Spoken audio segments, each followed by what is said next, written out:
देखो माँ, पूरे जंगल में मेरे जैसा 3 मंजिला मिट्टी का महल किसी का नहीं है। तुम अब बूढ़ी और बीमार हो चुकी हो। ऊपर की मंजिलों की शान सिर्फ मेरे और गोरी के लिए है। तुम चुपचाप इसी नीचे वाले कमरे में पड़ी रहो। बेटा कालू, तू बड़े महल में रह, मुझे कोई आपत्ति नहीं है, पर इस कमरे में बहुत अंधेरा है। मुझे सांस लेने में तकलीफ होती है। मुझे थोड़ा सा उजाला दे दे बेटा। अरे ओ बुढ़िया, ज्यादा नखरे मत करो। इतना बड़ा मिट्टी का घर बनाने में कालू जी के सारे पैसे लग गए हैं। तुम्हें छत मिल गई, यही बहुत है। अब चुपचाप सो जाओ और हमारी सुख शांति खराब मत करो।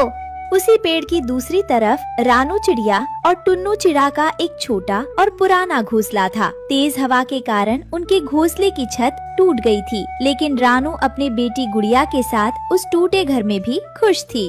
रानू, देखो ना, हमारे घोंसले की छत टूट गई है और खाने के लिए सिर्फ सूखी रोटी का एक छोटा सा टुकड़ा बचा है। मैं बहुत लाचार पिता हूँ। ऐसा मत कहिए जी। मेरी माँ हमेशा कहती थी कि घर छोटा हो या टूटा, अगर परिवार में प्यार है तो वही स्वर्ग है। ये लीजिए, इस सूखी रोटी को हम सब मिलकर बांट कर खा लेंगे। भगवान का शुक्रिया मानिए कि हम सब साथ हैं।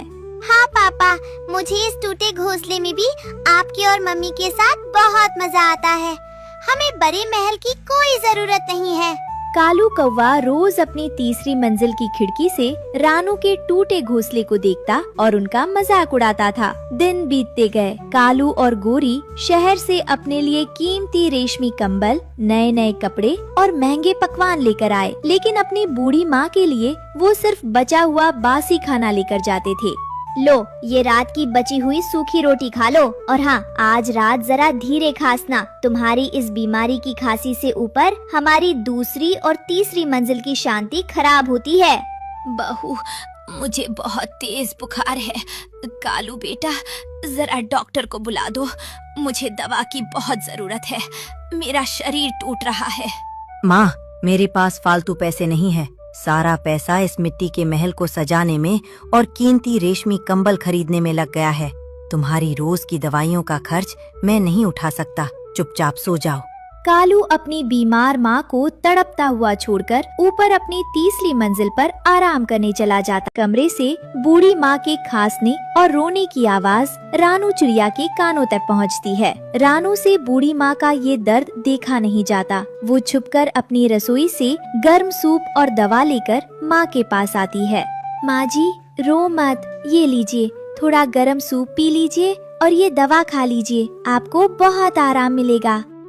रानू बेटी, तू तो पराई है, फिर भी मेरा इतना ध्यान रख रही है। मेरा खुद का बेटा, जिसे मैंने पाल पोस कर बड़ा किया, वो मुझे बोझ समझता है। काश मेरे कालू को भी तेरी जैसी अकल आती। तभी अचानक कालू कौवा नीचे आता है और रानू को अपनी माँ के पास देखकर गुस्से से लाल पीला हो जाता है। ए रानू चिड़िया, तुम्हारी हिम्मत कैसे हुई मेरे घर के अंदर आने की? तुम हमारे पारिवारिक मामलों में टांग मत अड़ाओ। निकलो यहाँ से और अपनी ये फालतू की दवाइयाँ अपने पास रखो। हमें किसी की भीख नहीं चाहिए।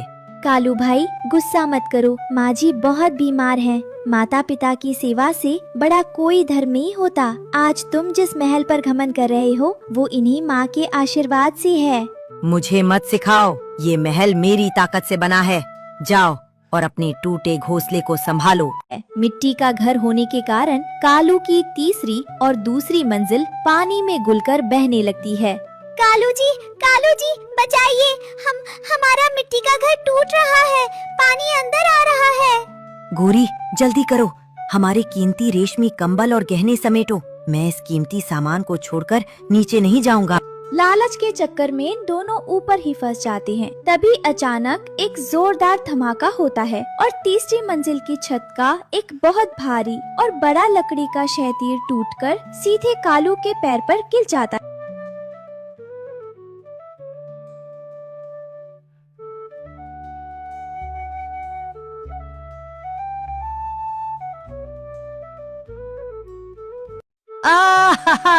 मर गया। गोरी, मेरा पैर दब गया है। मैं हिल नहीं पा रहा हूँ। मुझे निकालो, नहीं तो पूरा घर गिर जाएगा। कालू जी, मैं भारी लकड़ी नहीं उठा सकती, मुझे अपनी जान प्यारी है, मैं नीचे भाग रही हूँ।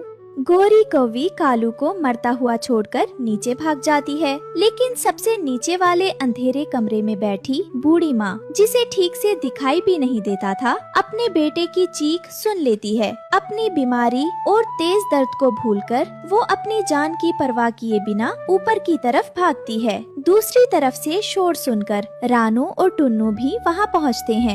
कालू बेटा, मैं आ रही हूँ। मेरे रहते मेरे बच्चे को कुछ नहीं हो सकता। माँ जी रुकिए, ऊपर मत जाइए, पूरा मकान कभी भी गिर सकता है। टुन्नू जी जल्दी चलिए। मूसलाधार बारिश में पूरी तीसरी मंजिल ताश के पत्तों की तरह हिल रही थी। बूढ़ी माँ जैसे तैसे कालू के पास पहुँचती है। कालू मलबे के नीचे दबा दर्द से तड़प रहा था। माँ, तुम यहाँ क्यों आई? मैं पापी हूँ, मैंने तुम्हें अंधेरे कमरे में रखा। तुम चली जाओ माँ, पूरा घर गिरने वाला है। चुप कर मेरे बच्चे, माँ अपने बेटे को मरते हुए कैसे देख सकती है? बूढ़ी माँ अपनी बूढ़ी हड्डियों की पूरी ताकत लगा देती है। वो अपने कांपते हाथों से उस भारी लकड़ी को उठाती है और अपनी पूरी शक्ति से कालू को धक्का देकर दूर फेंक देती है। कालू और भागकर आई गोरी दूर गिरकर बच जाते हैं, लेकिन ठीक उसी पल नहीं माँ जी! पूरे 3 मंजिला महल की भारी मिट्टी और छत भर भरा कर ढह जाती है। कालू की बूढ़ी माँ उस भारी मलबे के नीचे पूरी तरह दब जाती है। सुबह होते ही बारिश रुक जाती है। चारों तरफ सन्नाटा पसर जाता है। रानू, टुन्नू और कालू कौवा पागलों की तरह रोते रोते अपने हाथों से गीली मिट्टी को हटाने लगते हैं। काफी मशक्कत के बाद जब बूढ़ी माँ को मलबे से बाहर निकाला जाता है तो वो लहूलुहान थी और अपनी आखिरी सांसें ले रही थी। कालू माँ के पैरों में गिरकर फूट फूट कर रोने लगता है। माँ, ओ मेरी प्यारी माँ, मुझे माफ कर दो। मैं पैसों के नशे में अंधा हो गया था। मैंने तुम्हें बासी खाना दिया, अंधेरे कमरे में रखा, तुम्हारी परवाह नहीं की। फिर भी तुमने अपने इस पापी बेटे के लिए अपनी जान दे दी। मुझे ये मिट्टी का महल नहीं चाहिए माँ, मुझे मेरी माँ चाहिए। उठो ना माँ। माँ जी, मुझे भी माफ कर दो, मेरा घमंड आज इस मिट्टी के साथ बह गया। मेरे बच्चे रो मत, ये आलीशान महल तो मिट्टी के होते हैं, आज नहीं तो कल टूट ही जाते हैं, पर माँ का आंचल कभी नहीं टूटता। रानू बेटी इधर आ, आज से मेरे कालू का ध्यान रखना, सब हमेशा मिलजुल कर रहना।